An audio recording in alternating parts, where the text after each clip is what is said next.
भगवते वासुदेवाय ॐ नमो भगवते वासुदेवाय ॐ नमो भगवते वासुदेवाय.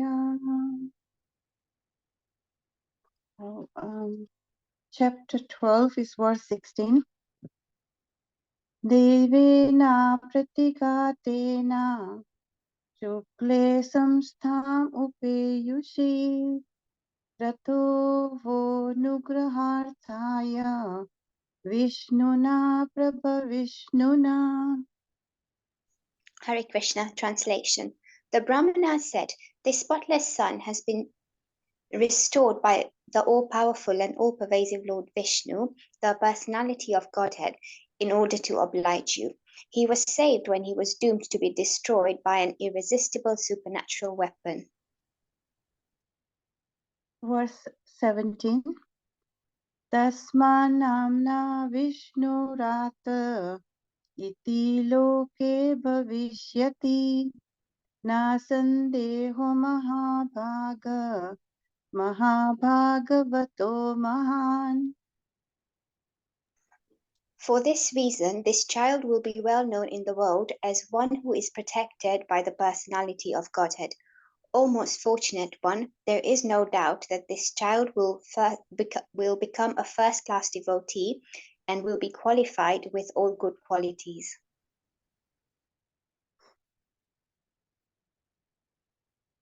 Verse 18. Shri Raja Uvacha Apyeshavamsyan Rajarsin Punya Shlokan Mahatmanaha Anuvartita Svityasasa Sadhuvadena Sattama. The good king Yudhishthir inquired, "O great souls, will he become as saintly a king, as pious in his very name, and as famous and glorified in his achievements as others who appeared in this great royal family?" Verse 19.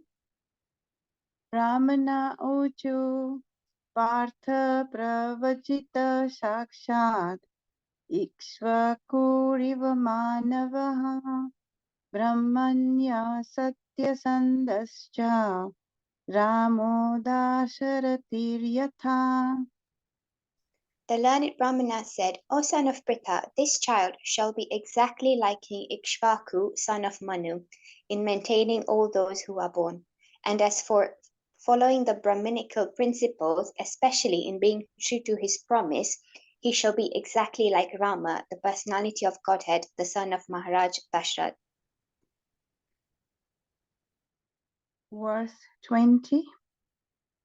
Esha data saranyascha yatha yaso yosi narasibihi yaso vitanita swarnam doshyanti riva yajvanam.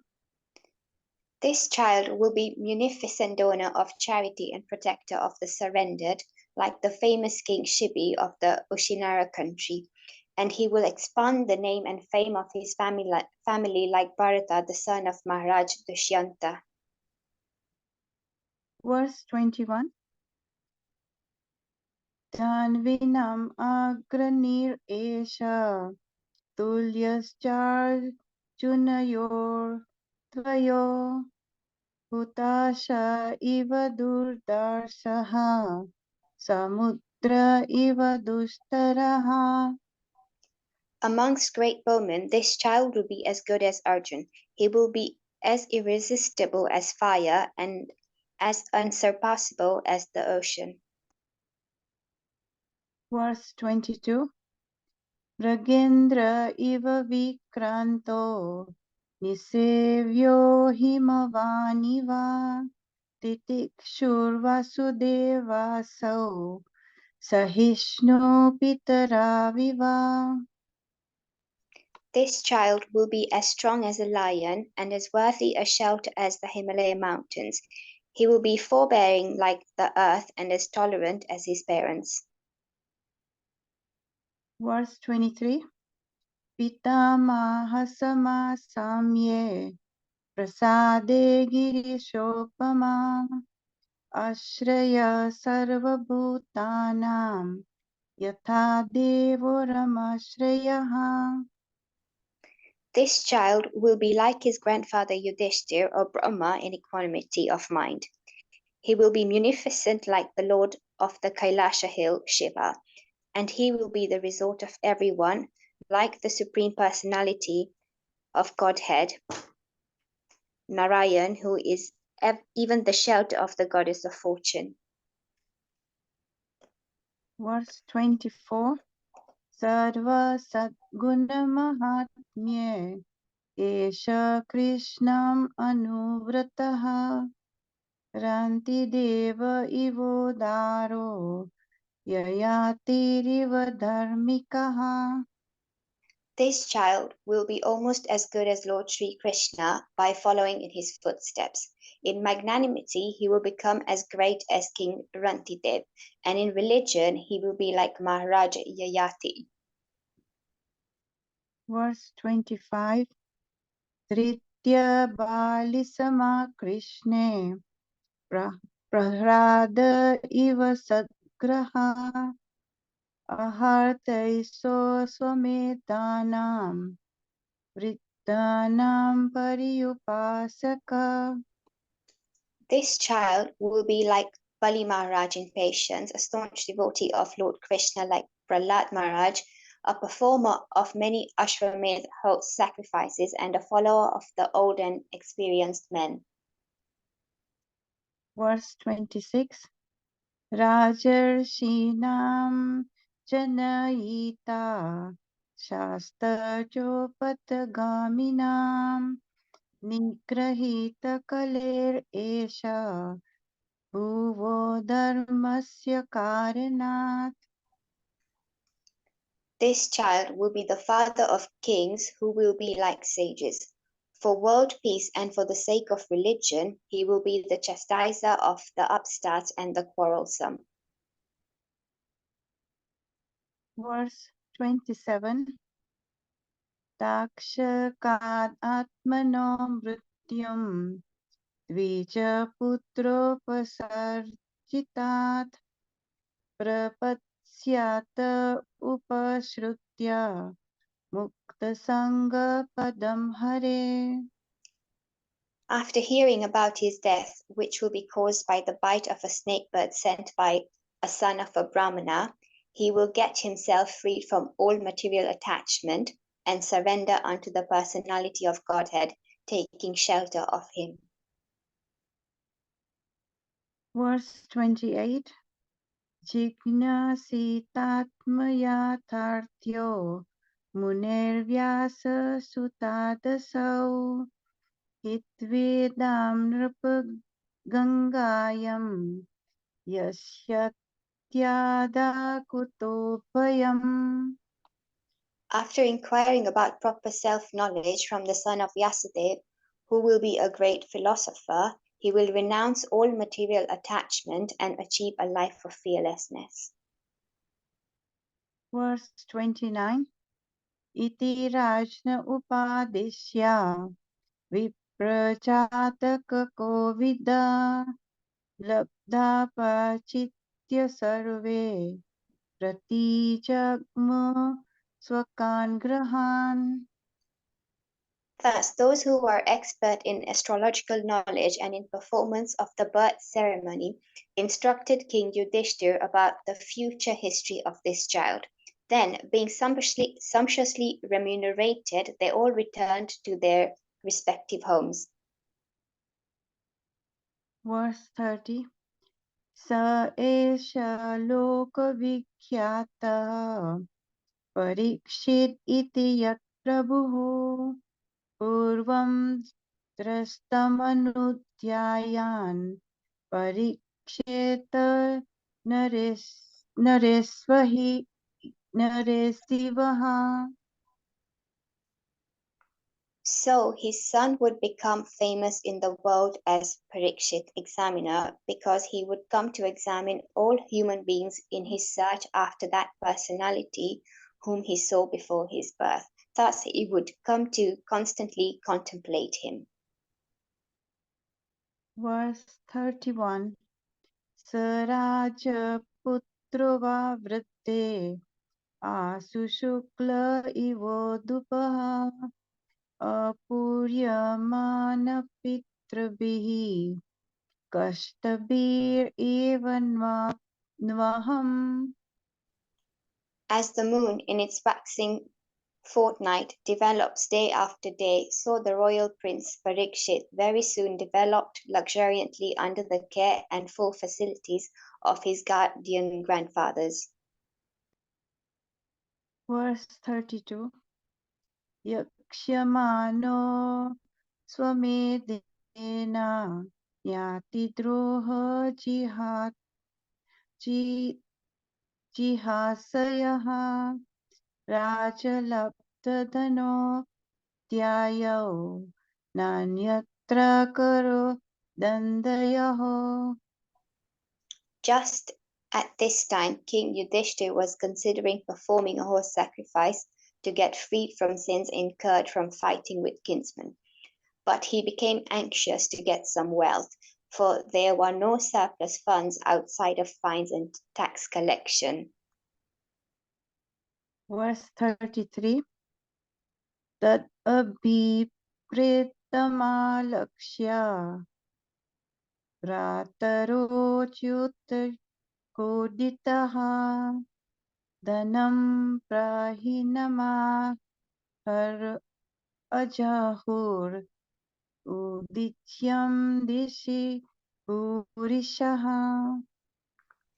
Understanding the hearty wishes of the king, his brothers, as advised by the infallible Lord Krishna, collected sufficient riches from the north left by King Maruta. Verse 34. Tena sambrata sambharo dharmaputro yudhishthiraha Vajimedyasтрibhirpito yajne samyachadarim. By those riches, the king could procure the ingredients for 3 horse sacrifices. Thus, the pious King Yudhishthir, who was very fearful after the battle of Kurukshetra, pleased Lord Hari, the personality of Godhead. Verse 35. Ahuto Bhagavan Rajna Yajayitva Dvijernrupam Uvasa Katichin Masan Suradam Priyakamyaya. Lord Sri Krishna, the personality of Godhead, being invited to the sacrifices by Maharaj Yudhishthir, saw to it that they were performed by qualified twice-born Brahmanas. After that, for the pleasure of the relatives, the Lord, remained a few months. Verse 36. Tato Rajna Vyanu Krishnaya Saha Bandhubihi Yayo Dvaravatim Raman Sarjuno Yadubirvrataha.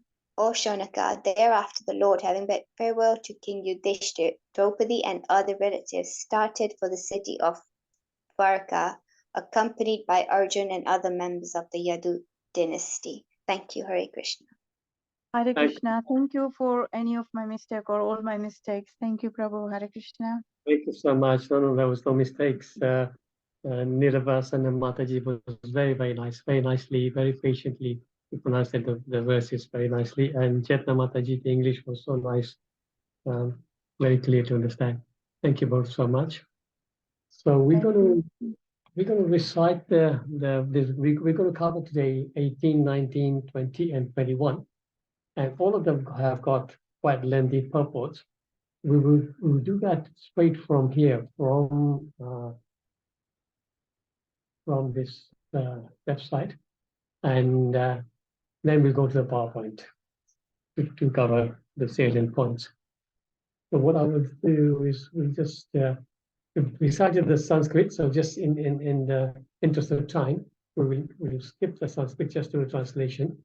I'll do the translations, and then anybody who wishes to read the purport can just unmute and start reading. Yeah? So I'll do the purport of text 18.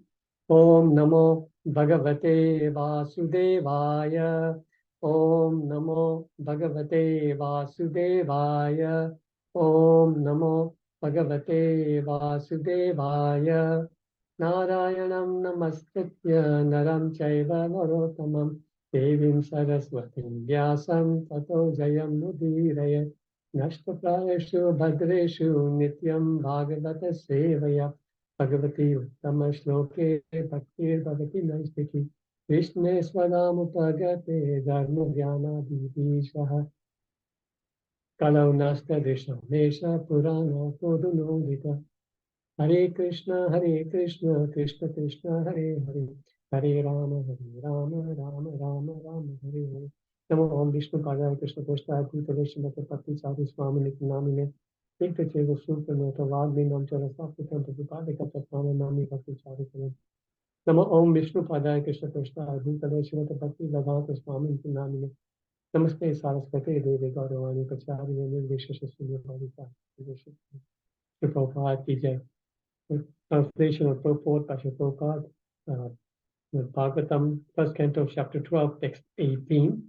Translation goes, the good King Yudhishthira inquired, O great souls, will he become as saintly a king, as pious in his very name, and as famous and glorified in his achievements as others who appeared in this great royal family? This is one big paragraph, so somebody could unmute and read, please. Krishna Mataji, I can see you Yes, are unmuted. Go on, please. Okay. The forefathers of King Yudhishthira were all great saintly kings, pious and glorified by their great achievements. They were all saints on the royal throne, and therefore all the members of the states were happy, pious, well-behaved, prosperous, and spiritually enlightened. Under strict guidance of the great souls and spiritual injunctions, such great saintly kings were trained up, and as a result, the kingdom was full of saintly persons and was a happy land of spiritual life. Maharaj Yudhishthira was himself a replica of his ancestors, and he desired that the next king after him become exactly like his great forefathers. He was happy to learn from the learned Brahmins that by astrological calculations, the child would be born a first great devotee of the Lord. And more confidentially, he wanted to know whether the child was going to follow in the footsteps of his great forefathers. That is the way of the monarchical state. The reigning king should be a pious, chivalrous devotee of the Lord and fear personified for the upstarts. He must also leave an heir apparent equally qualified to rule over the innocent citizens. In the modern setup of the democratic states, the people themselves are fallen to the qualities of the Sudras or less, and the government is run by the representative who is ignorant of the scriptural mode of administrative education. Thus, the whole atmosphere is surcharged with Sudra qualities, manifested by lust and avarice. Such administrators quarrel every day among themselves. The cabinet of ministers change, often due to party and group selfishness. Everyone wants to exploit the state resources till he dies. No one retires from political life unless forced to do so. How can such a low-grade man do good to the people? The result is corruption, intrigue, and hypocrisy. They should learn from the Srimad Bhagavatam how ideal the administrators must be before they can be given charge of different posts. Hare Krishna. Hare Krishna. Thank you so much, Krishna Mataji. Somebody else can start reading. Okay, no, I'll do the translation first. The learned Brahmana said, O son of Pritha, this Shire shall be exactly like King Ikshvaku, son of Manu, in maintaining all those who are born. And as for following the Brahmanical principles, especially in being true to his promise, he shall be exactly like Rama, the personality of Godhead, the son of Maharaj Dasharatha. the purport. There's a few paragraphs here, I think, or is it? Yeah, so a few paragraphs. You can take one paragraph at a time, please. So Amogadash, you were Orpita Hare Krishna. Hare Krishna, please, Mary.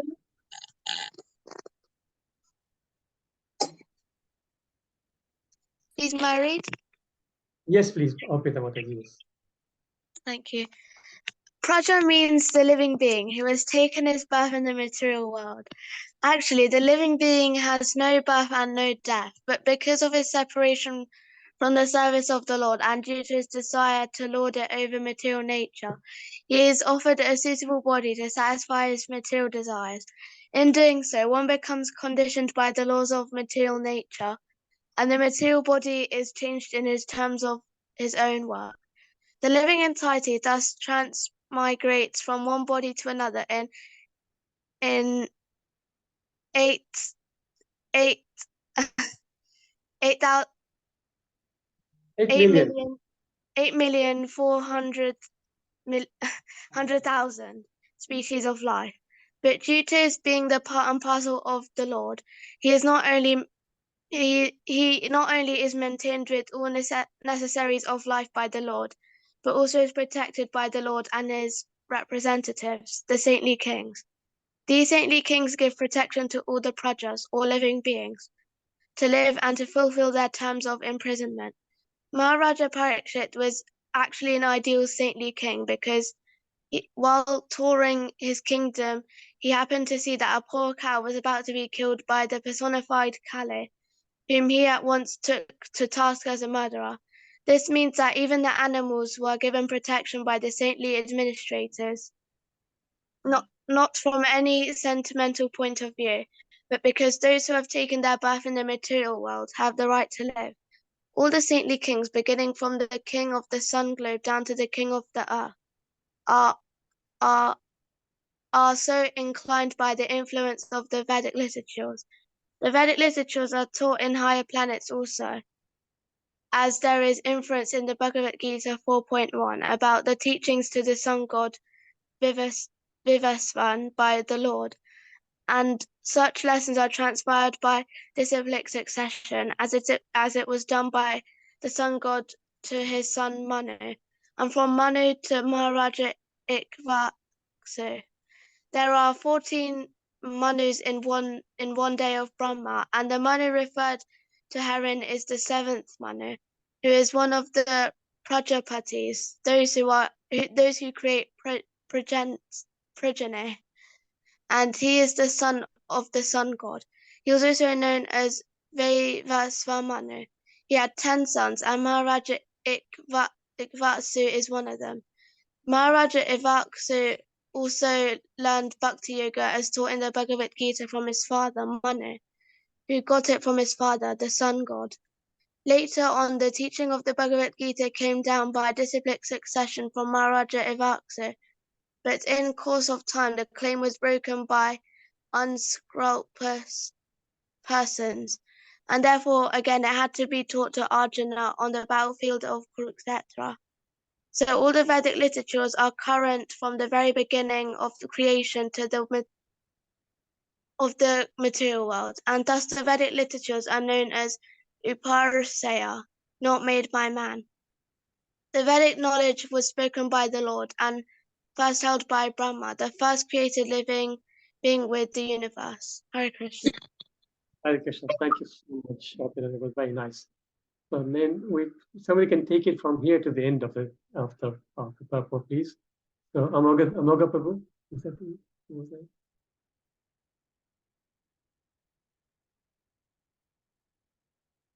Okay, anybody else? I can read. Yes, thank you. Maharaja Ikshvaku, one of the sons of Vaivasvata Manu, he had 100 sons. He prohibited meat eating. His son Sasada became the next king after his death. Manu. The Manu mentioned in this verse as the father of Ikshvaku is the seventh Manu of the name Vaivasvata Manu, the son of sun god Vivasvan. to whom Lord Krishna instructed the teachings of Bhagavad Gita prior to his teaching them to Arjuna. Mankind is a descendant of Manu. This Vaivaswata Manu had 10 sons named Ikshvaku, Nabhaga, Drishta, Saryati, Narishyanta, Nabhaga, Dishta, Karusha, Prasadra, and Vasuman. The Lord's incarnation, Matsya, the gigantic fish, was invented during the beginning of Vaivaswata Manu's reign. He learned the principles of Bhagavad Gita from his father, Vivaswan, the sun god, and he re-instructed the same to his son, Maharaja Ikshvaku. In the beginning of the Treta Yuga, the sun god instructed devotional service to Manu, and Manu in his turn instructed it to Ikshvaku for the welfare of the whole human society. Lord Ram, the Supreme Personality of Godhead, incarnated himself as Sri Rama, accepting the sonhood of his pure devotee, Maharaj Dashrath, the king of Ayodhya. Lord Ram descended along with his plenary portions, and all of them appeared as his younger brothers. In the month of Chaitra, on the 9th day of the growing moon, in the Treta Yuga, the Lord appeared as usual to establish the principles of religion and to annihilate the disturbing elements. When he was just a young boy, he helped the great sage Vishwamitra by killing Subahu and striking Maricha, the two demons who were disturbing the sages in their daily discharge of duties. The Brahmanas and Kshatriyas are meant to cooperate for the welfare of the mass of people. The Brahmana sages endeavor to enlighten the people by perfect knowledge, and the Kshatriyas are meant for their protection. Lord Ramchandra is the ideal king for maintaining and protecting the highest culture of humanity, known as Brahmanya Dharma. Brahmanya Dharma. The Lord is specifically the protector of the cows and the Brahmanas, and hence he enhances the prosperity of the world. He rewarded the administrative demigods by effective weapons to conquer the demons through the agency of Vishwamitra. He was present in the bow sacrifice of King Janaka, and by breaking the invincible bow of Shiva, he married Sita Devi, daughter of Maharaj Janaka. After his marriage, he accepted exile in the forest for 40 years by the order of his father, Maharaj Dashrath. To help the administration of the demigods, he killed 14,000 demons, and by the intrigues of the demons, his wife Sita Devi was kidnapped by Ravana. He made friendship with Sugriva, who was helped by the Lord to kill Vali, brother of Sugriva. By the help of Lord Rama, Sugriva became the king of the Vanaras, a race of gorillas. The Lord built a floating bridge of stones on the Indian Ocean and reached Lanka, the kingdom of Ravana, who had kidnapped Sita. Later on, Ravana was killed by him, and Ravana's brother Vibhishan was installed on the throne of Lanka. Vibhishan was one of the brothers of Ravana, a demon, but Lord Ram made him immortal by his blessings. On the expiry of 14 years, after settling the affairs at Lanka, the Lord came back to his kingdom, Ayodhya, by Flower Plain. He instructed his brother Shatrughan to attack Lavanasura, who reigned at Mathura, and the demon was killed. He performed 10 Ashwamedha sacrifice, and later on he disappeared while taking a bath in the Sarayu river. The great epic Ramayana is a history of Lord Ram's activities in the world, and the authoritative Ramayana was written by the great poet Valmiki. Hare Krishna. Hare Krishna. Thank you so much, Krishna Mataji. And then 20. Anybody else? Anybody else can just unmute and read, please? May I? You want me to Yes, read? please. Okay, you've got two of these, two of you, Bharti Mataji. So we can take turns. I think there's two paragraphs here. Yeah. So first paragraph, Bharti Mataji you can take, and then so Bhagavati Mataji, right? Bhagavati Mataji, okay, yeah, take the first one. So shall I start with the king becomes Yeah, here? it's not the first one, and then First paragraph. Okay.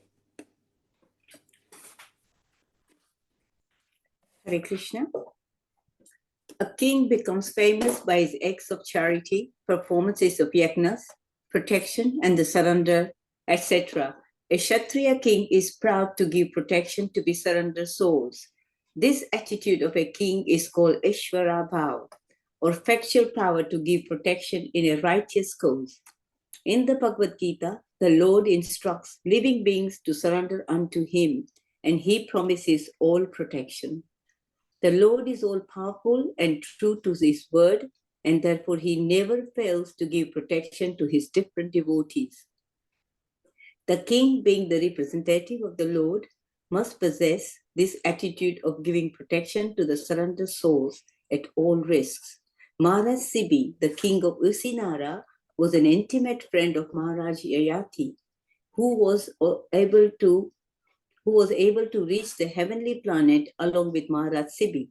Maharaj Sibi was aware of the heavenly planet where he was to be transferred after his death, and the description of his heavenly planet is given in the Mahabharata, Adi Parva 96.6 to 9. Maharaj Sibi was so charitably disposed that he wanted to give over his acquired position in the heavenly kingdom to Yati, but he did not accept it. Ayati went to the heavenly planet along with great rishis like Astaka and others. On inquiry from the rishis, Ayati gave an account of Sibi's pious acts when all of them were on the path to heaven. He has become a member of the assembly of Yamaraj, who has become his worshipful deity. As confirmed in the Bhagavad Gita, the worshipper of the demigod goes to the planet of the demigods, Yanti Deva Vrita Devan. So Maharaj Sibi has become an associate of the great Vaishnava authority, Yamaraj, on that particular planet. While he was on the earth, he became very famous as a protector of surrendered souls and a donor of charities. The king of heaven once took the shape of a pigeon, hunter, bird, eagle, and Agni, the fire god, took the shape of the pigeon. The pigeon, while being... Okay, I have to go down, sorry, Prabhuji. Eagle wanted the pigeon, shape pigeon. The pigeon, while being chased by the eagle, took shelter on the lap of Maharaj Sibi, and the hunter eagle wanted the pigeon back from the king. The king wanted to give it some other meat to eat and requested the bird not to kill the pigeon. The hunter bird refused to accept the king's offer, but it was settled later on that eagle would accept flesh from the body of the king of the pigeon's equivalent weight. The king began to cut flesh from his body to weigh in the balance equivalent to the weight of the pigeon. But the mystic pigeon always remained heavier. The king then put himself on the balance to equate with pigeon, and the demigods were pleased with him. The king of heaven and the fire god disclosed their identity, and the king was blessed by them. Devarshi Narada also glorified Maharaj Sibi for his great achievements, specifically in charity and protection. Maharaj Sibi sacrificed his own son for the satisfaction of human beings in his kingdom, and thus child Parikshit was to become a second Sibi in charity and protection. Hare Krishna, Prabhu. Hare Krishna. Okay. Somebody else who unmuted just before? Do you want me to carry on? Hare Krishna, may I? Yes, please, Ashwini Mataji.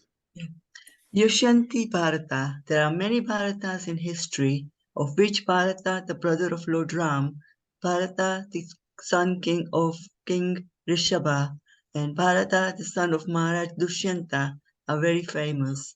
And all these Bharatas are historically known to the universe. This earth planet is known as Bharata, or Bharatvarsh, due to King Bharat, the son of Rishabha. But according to some, this land is known as Bharata due to the reign of the son of Dushyant. So far as we are convinced, this land's name Bharatvarsha was established from the reign of Bharat, the son of King Rishabha. Before him, the land was known as Ilavrita but just after the coronation of Bharat, the son of Vrishabha, this land became famous as Bharatvarsha.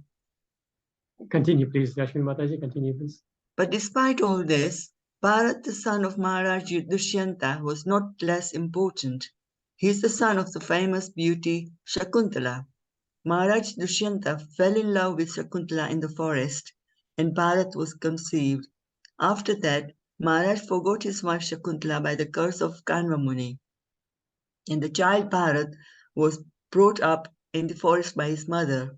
Even in his childhood, he was so powerful that he challenged the lions and elephants in the forest and would fight with them as little children play with cats and dogs. Because of the boys becoming so strong, more than the so-called modern Tarzan, the rishis in the forest called him Sarvadamana, or one who is able to control everyone.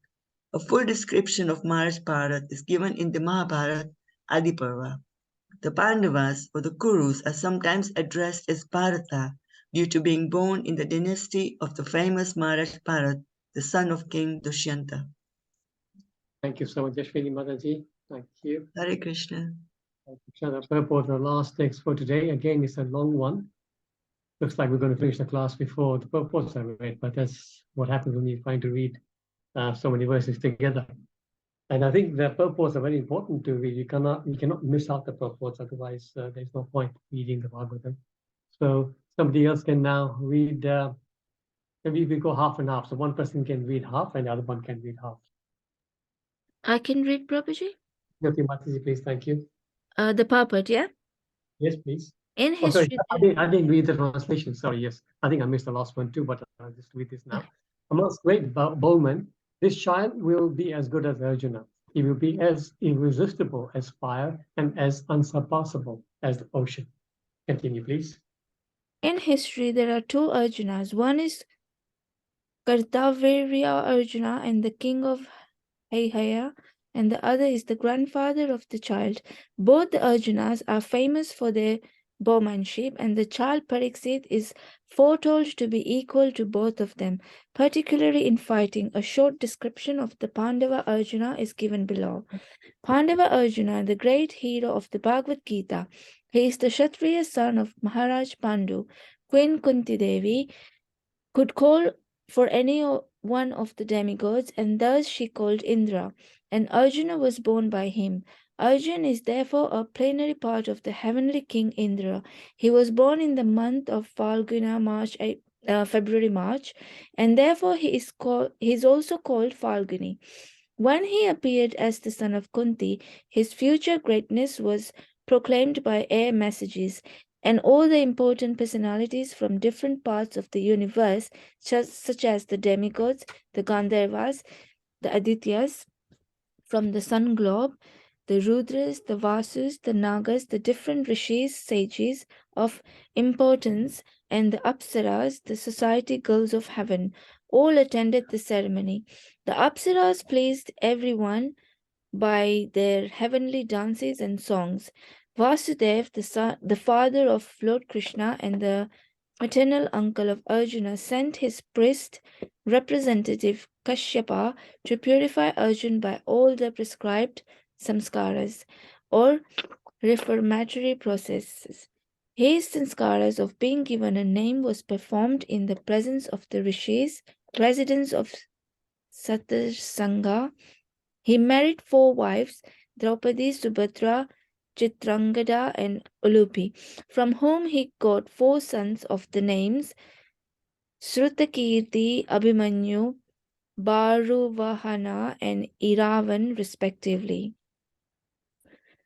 During his student life, he was entrusted to study under the great professor Dronacharya along with other Pandavas and the Kurus, but he excelled everyone by his studious intensity, and Dronacharya was especially attracted by his disciplinary affection. Dronacharya accepted him as a first-grade scholar and loved heartily to bestow upon him all the blessings of military science. He was so ardent a student that he used to practice bowmanship even at night. And for all these reasons, Professor Dronacharya was determined to make him the topmost bowman of the world. He passed very brilliantly and the examination and pacing the target, and Dronacharya was very pleased. Royal families at Manipura and Tripura are descendants of Arjuna's son Babruvaha. Arjuna saved Dronacharya from the attack of a crocodile, and the Acharya, being pleased with him, rewarded him with a weapon of the name Brahmasiras. Maharaj Drupad was amicable towards Dronacharya, and thus when he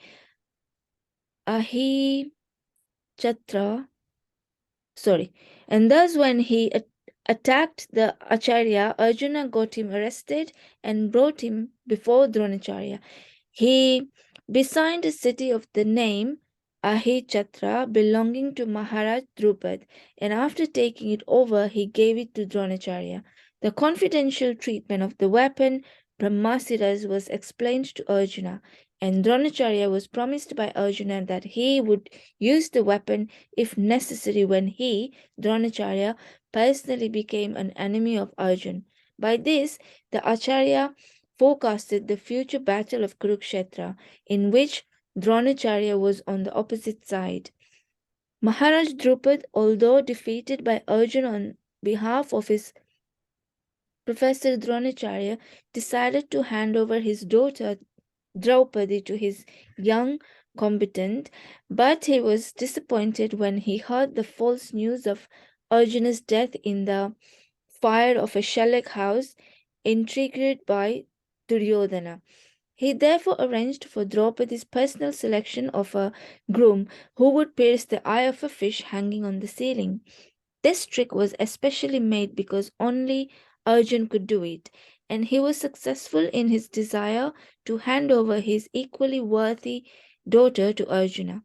Arjuna's brothers were at that time living incognito under agreement with Duryodhana, and Arjun and his brothers attended the meeting of Draupadi's selection in the dress of Brahmanas.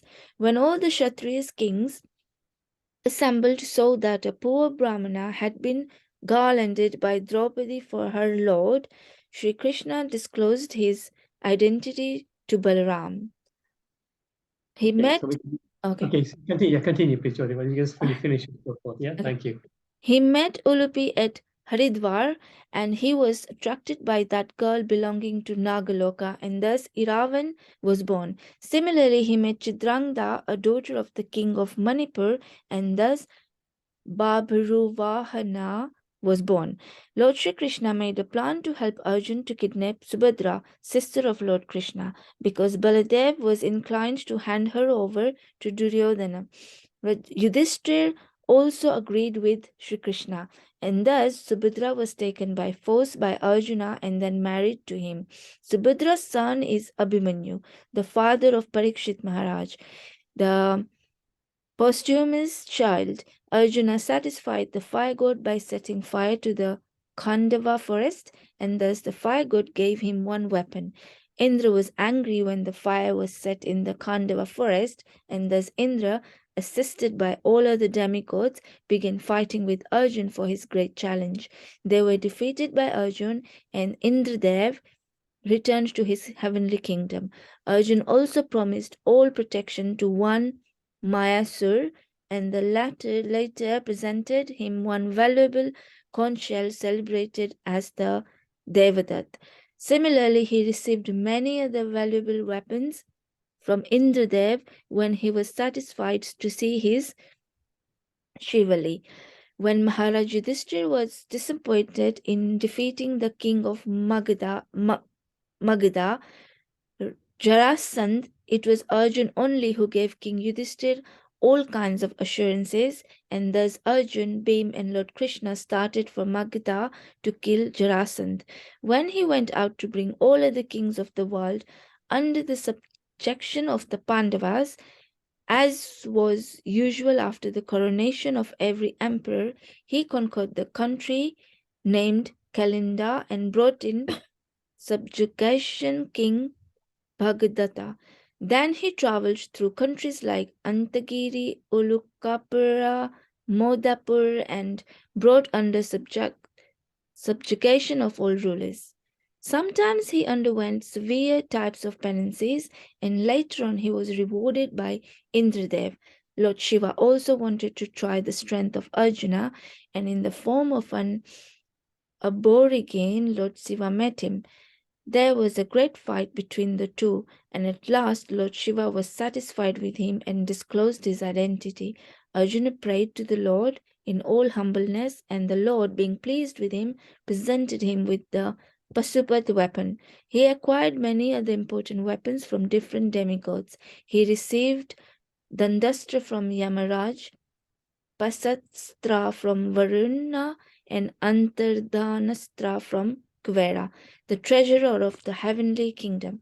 Indra wanted him to come to the heavenly kingdom and the Indraloka planet beyond the moon planet. In that planet, he was cordially received by the local residents, and he was awarded reception in the heavenly parliament of Indradev.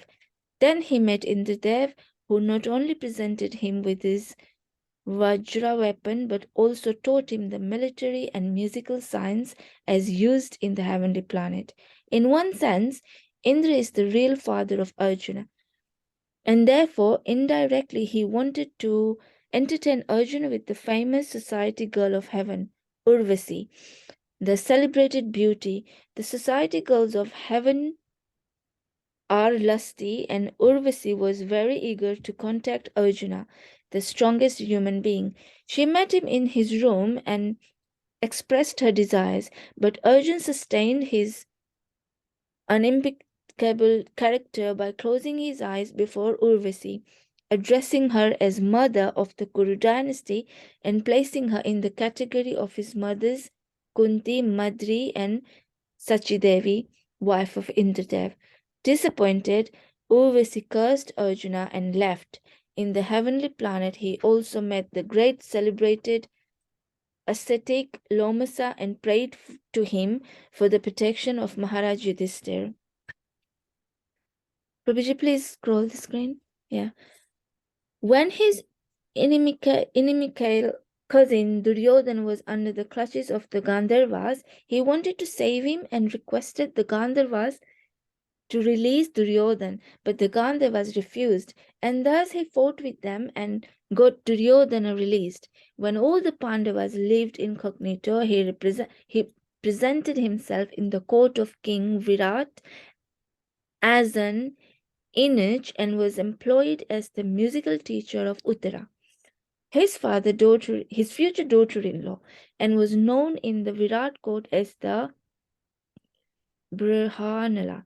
As Brihanala, he fought on behalf of Uttara, the son of King Virat, and thus defeated the Kurus in the fight incognito. His sacred weapons were safely kept in the custody of a Somi tree, and he ordered Uttara to get them back. His identity and his brothers' identities were later on disclosed to Uttara. Dronacharya was informed of Arjun's presence in the fight of the Kurus and the Viratas. Later on the battlefield of Kurukshetra, Arjuna killed many great generals like Karna and others. After the battle of Kurukshetra, he punished Asvatthama, who had killed all the 5 sons of Draupadi. Then all the brothers went to Bhishmadev. It is due to Arjuna only that the great philosophical discourses of the Bhagavad Gita were again spoken by the Lord on the battlefield of Kurukshetra. His wonderful acts on the battlefield of Kurukshetra were vividly described in the Mahabharata. Arjuna was defeated. However, his son Baruvahana at Manipur and fell unconscious when Ulupi saved him. After the disappearance of Lord Krishna, the message was brought by Arjuna to Maharaj Yudhishthir again. Arjuna visited Dwarka, and all the widow wives of Lord Krishna lamented before him. He took them all in the presence of Vasudeva and pacified all of them. Later on, when Vasudeva passed away, he performed his funeral ceremony in the absence of Krishna. While Arjuna was taking all the wives of Krishna to Indraprastha, he was attacked on the way, and he could not protect the ladies in his custody. At last, advised by Vyasadeva, all the brothers headed for Mahaprasthana. On the way, at the request of his brother, he gave up all important weapons as useless, and he dropped them all in the water. Hare Krishna. Hare Krishna. Thank you so much, Jyoti. Jyoti, thank you so much. Thank you all of you who read. So Prabhupada's given us an amazing summary of the Mahabharata here. A lot of it is very self-explanatory, but let me just quickly share the PowerPoint, and then we can just discuss a few important points.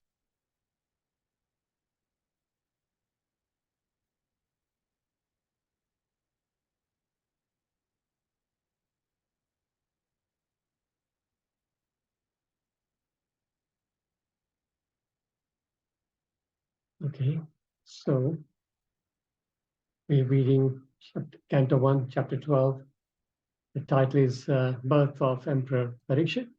Just to give an overview, so the first three texts, Shanak Rishi is asking Arjuna about Parikshit Maharaj.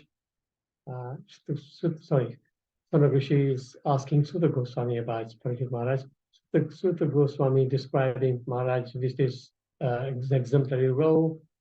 Then Lord Krishna protects Child Parikshit in the womb. We heard about all that. The ceremonies when he was born. And this current section is talking about the Brahmanas, the predicting Parikshit's future qualities.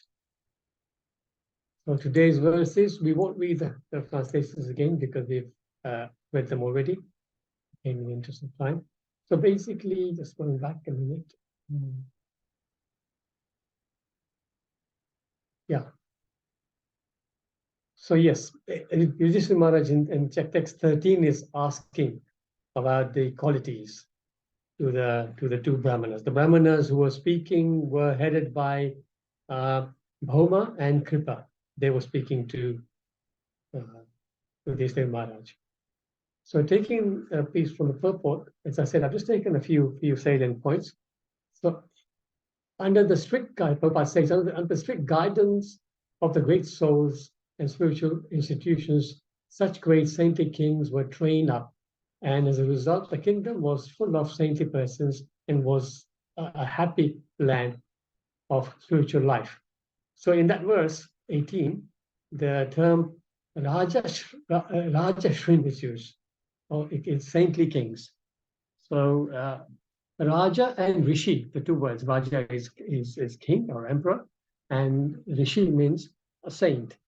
So in those days, as we know, all the kings were trained up as very spiritual personalities. That's why they were called Raja Shris or Raja Shrin. So in Bhagavad Gita 4:2, as we know, that verse, that phrase Raja Rishi comes through.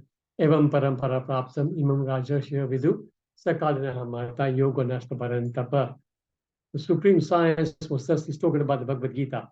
This supreme science was thus received through the chain of disciplic succession, and the saintly kings understood it in this way. But in course of time, the succession was broken, and therefore the science as it is appears to be lost. Prabhupada explains in the purport a little bit about this parampara system and how it was lost and all that. So we'll skip that for now, again, into the time. Later on in that same purport, Prabhupada is saying the reigning king should be a pious, chivalrous devotee of the Lord and fear personified for the upstarts. Upstart meaning the unruly people. He must also leave an heir apparent, equally qualified to rule over the innocent citizens. So this thing about having an heir apparent is very, very important for Kshatriyas. Generally speaking, also, as we know, people do want a son, they want a child in the family, but also mainly a son in the family, so that son can carry on the name of the family. But in Kshatriya families, it is even more important because that the son of the king needs to then carry on and take over the kingdom. So there's two famous personalities where they had the situation where didn't have a child, have a son, and this was Anybody can quote who this was? Somebody who was worrying, sitting there worrying about the fact that he hasn't got a son to carry on. Mahadashrath, exactly, yes. And another one here, similar situation. This is actually a scenery after he's got a son. But who was this king? Chitraketu? Yes, thank you so much.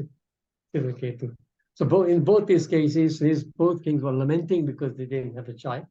And of course, by the mercy, in the case of Maharaj Dashrath, by doing huge fire sacrifice as advised by his guru, Vishwamitra, was it Vashishta? He then got 4 wonderful boys. And in the case of Chitraketu, he got a son, Harshishoka, but then he appeared only for a little while just to teach him the lesson about the fact of the soul keeps moving. Long story, but we will discuss it some other time. Prabhupada continues in the purport. In the modern setup of the democratic states, the people themselves are fallen to the qualities of the Shudras or less, and the government is run by their representatives, who is ignorant of the scriptural mode of administrative education. So here, Prabhupada often says that the government, Prabhupada is very critical, as you know, of the modern system of democracy. He used to, oops, I did something, 1 second. Lost that share. I'm going to start it again, excuse me.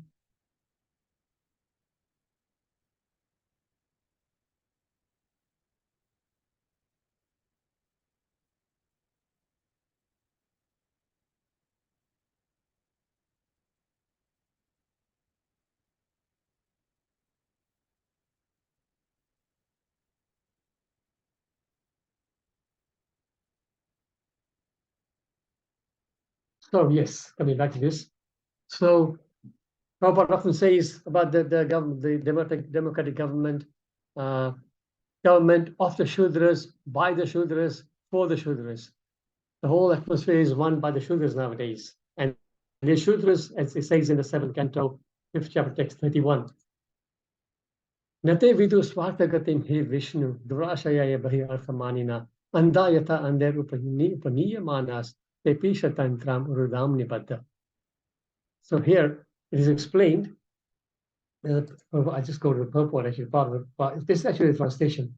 Persons who are strongly entrapped by the consciousness of enjoying material life, is the Sudra mentality, and who have therefore accepted as a leader or a guru, a similar blind man attached to the external sense objects, cannot understand the goal of life is to return home back to Godhead and engage in the service of Lord Vishnu. As blind men guided by another blind man miss the right path and fall in a ditch, materially attached men led by another materially attached man are bound by the ropes of fruitive labor, which are made of very strong cords, and they continue again and again in materialistic life, suffering threefold miseries. So this is the situation of the current governments. The governments of the old time, the rulers were there to guide the people out of this misery. But currently there's no such ruler. So people are led like the blind leading the blind. Then Prabhupada says, he's offered this is I think in the next verse. He's offered a suitable body to satisfy his material senses. In doing so, one becomes conditioned by the laws of material nature, and the material body is changed in terms of his own work. Living entity thus is transformed from one body to another in 8.4 million species of life. So this change of body is not because of Krishna's will. Krishna doesn't decide our destination. We ourselves decide our destination depending on our karma and our modes. So in 331:1, Lord Krishna says, Shiva Bhagavan Vacha, Karmana Deva Netrena, Jantu Deho Papattaye, Shriya Pravishta Udaram, Humso Reta Kanashraya. personality of the Godhead, said, under the supervision of the Supreme Lord, and according to the result of his work, the living entity, the soul, is made to enter into the womb of a woman through the particle of male semen to assume a particular type of body. So our transmigration from one body to another depends on our guna and karma, not anything else. In the text 19, sorry, chapter in purport of 19, the saintly kings give protection to the prajas, or living beings, to live and to fulfill their terms of imprisonment. So this was again very, very vividly demonstrated by Parishit Maharaj. So praja, the word praja means one who's born, or those born in the state or in the country. So it's not only humans, but also animals. So here we see Parishit Maharaj. He is trying to punish Kali personified because he was torturing a bull. So in those days, you can see that Parishit Maharaj was there not to protect only the human beings, but also the animals. But here, as we know nowadays, animals are not considered citizens. Animals are sent to slaughterhouses because they're considered to have either no soul or they are dispensable. I've taken a part of a lecture from another place, but I will skip it in terms of time, in view of time. The 14 Manus in one day of Brahma. So I've made a list, actually, there's a purport.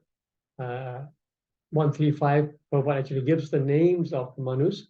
So again, I will not read them all out, but here's a whole list of the 14 Manus. And we're now in the reign of the 7th Manu, Vaivashita Manu. And this way, all the 14 Manus are listed. These are all the Manus from 8 onwards to come to the for the end. So within a day of Brahma, there are 14 Manus. And of course, Brahma lives for a long, long time. So there are apparently something like 500,000, 500, exactly 504 million Manus in the day of Brahma. You can see the whole mind-blowing situation. The Vedic knowledge was spoken, purport again, spoken by Lord. At first was heard by Brahma, the first created being. This is explained in the very first text of the Srimad Bhagavatam. And it says here, Tene Brahma Hridaya Adi Kavaya Mohanti Yashuriya. So Brahma revealed the Vedic literature in Lord Vishnu revealed the Vedic literature in Lord Brahma's heart. A lot more can be said about this, but this is all I could get to. And of course, we're really out of time. So just maybe 2-3 minutes. Anybody has any comments, realizations, corrections? Sorry, this is a bit of a rush class, but as we saw, the purpose was very long, but they were worth reading. The purpose was very, very nice. Prabhupada gave us a wonderful summary of the Mahabharata in there. It was worth reading. It's better to listen to Prabhupada's words than mine, so it's better to do that. Hare Krishna. Anybody any comments?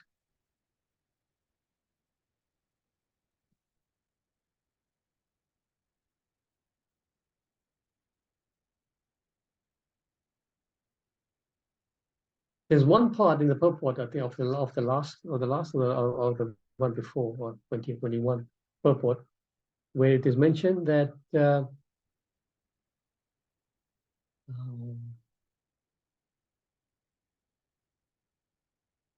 what was the name of not Bharat Maharaj, but Dushyant's wife. Dushyant married who? Shakuntala. Shakuntala was cursed. Shakuntala was cursed. And I don't know if anybody noticed in the purport, it says Shakuntala was cursed by sage Kanva.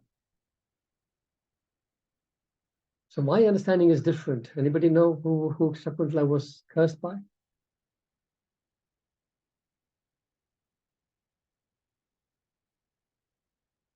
So I have read somewhere it was Durvasha Muni who actually cursed Shakuntala, because when he came to visit the ashram of Kanva, because Shakuntala was brought up, she was adopted by the sage Kanva, and she was growing up in the ashram of Kanva. And when Durvasha Muni came to visit, because Shakuntala was in deep thought of Dushyant, who had gone away and not come back for her, and she didn't pay attention to Durvasha Muni, and he cursed her. Yeah. So that's my understanding. But I think in this purport, maybe there's a typo or something. It said the Kanva cursed her. The Kanva was her adopted father. Okay, devotees. Sorry, it was a bit of a rushed class. Let me see if there's any questions in the comments. So Madhurya, Radhika Mataji, thank you for your kind words. Right, so if there's nothing else. Hare Krishna Prabhuji, my humble obeisances unto you, and all glories to Srila Prabhupada. Thank you. I'm coming back after a long time. I just heard about in the purport somewhere it says that Baladev wanted Subhadra to, he was giving away Subhadra to Duryodhan. Why was he giving away Subhadra to Duryodhan when Duryodhan was? So of course, this is before he knew that Krishna's had different plans. Balram was very affectionate to Duryodhan, because Duryodhan was his shishya, Duryodhan was his disciple. Duryodhan learned the art of Gada fighting from Balram. So Balram was very fond of him, and his plan was to actually give Subhadra to Balram. And when Krishna heard about it, Krishna, of course, they realized it was a wrong thing to happen. So he then encouraged Arjun to kidnap his sister. So we heard about all that in the Mahabharata. So that was the plan. He favored Duryodhan. Even to the end, he was always in favor of Duryodhan. Okay, I didn't know that. Thank you very much, Prabhuji. Hare Krishna. Hare Krishna. Hare Krishna.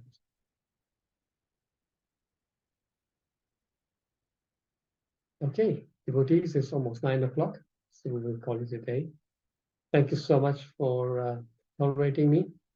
Thank you very much, Hare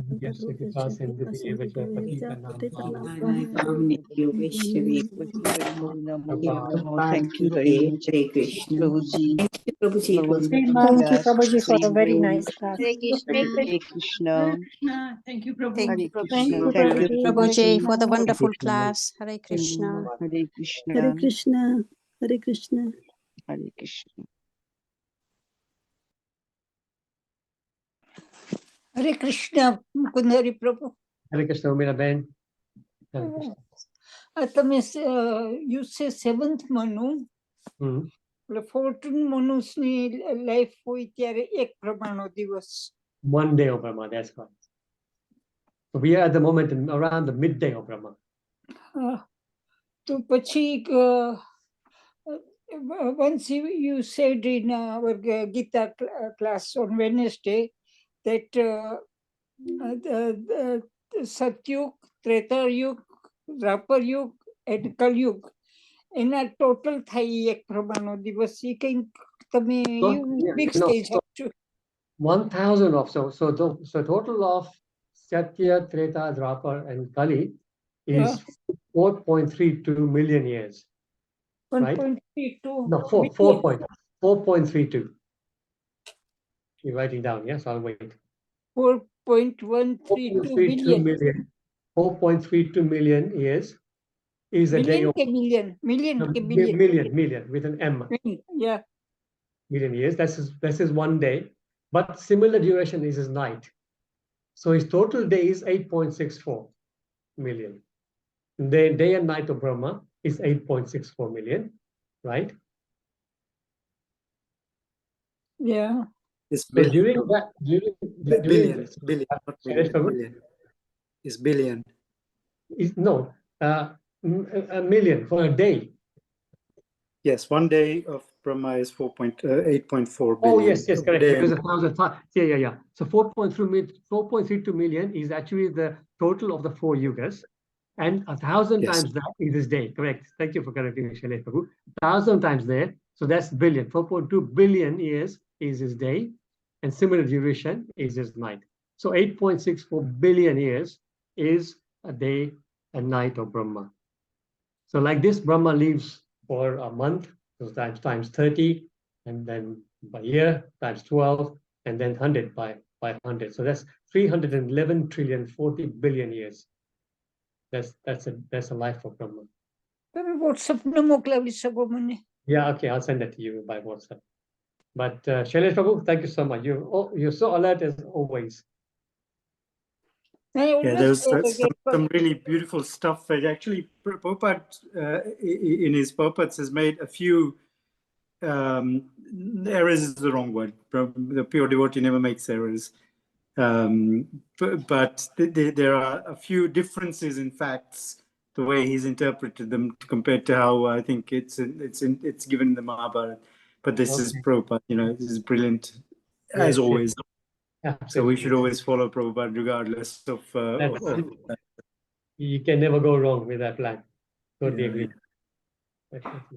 And Prabhuji, if somebody says so crore, means 1 billion pound, 1 billion ganai.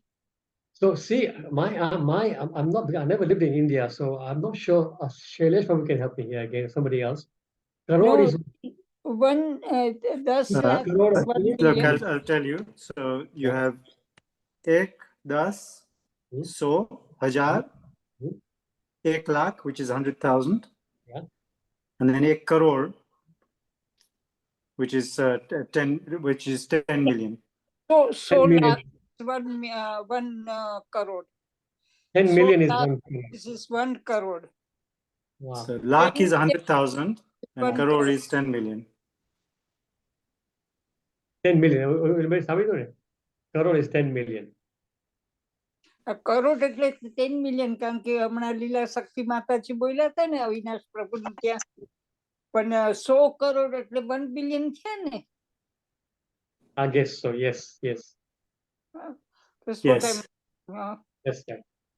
So how much is 1 trillion? 1,000 billion? Yes, I think is it billion is 1,000 billion? Yes. Yeah, 1,000 million is a billion. Yeah. It's a big number. Don't worry about it so much. Yeah, it's a big number regardless. It's beyond us. Exactly my thought. Exactly my thought. Our calculator Just worry about thousands because we don't have. It's better to understand the concept of how big a difference is between our mortal time compared to Brahma's time, and I think that's sufficient to understand. I think don't get too worked up about the numbers and try and understand them. They're beyond our capacity to understand, to be honest. Totally. In relative time terms. So I think it doesn't matter whether it's a billion or a trillion. It's a very, very big number, and the difference is so huge and vast.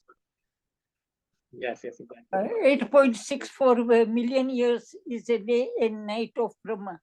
Billion. I was corrected. Not million, but billion with a B. Billion. Yeah, 8.64 billion is a day and a night. And 4.13 million years. 4.32 is the total of the 4 yugas. 4 yugas, yeah. Thank you. Okay. Thank you so much, everybody. Thank you. Prabhuji, Hare Krishna. Thank you. Hare Krishna. Bye-bye.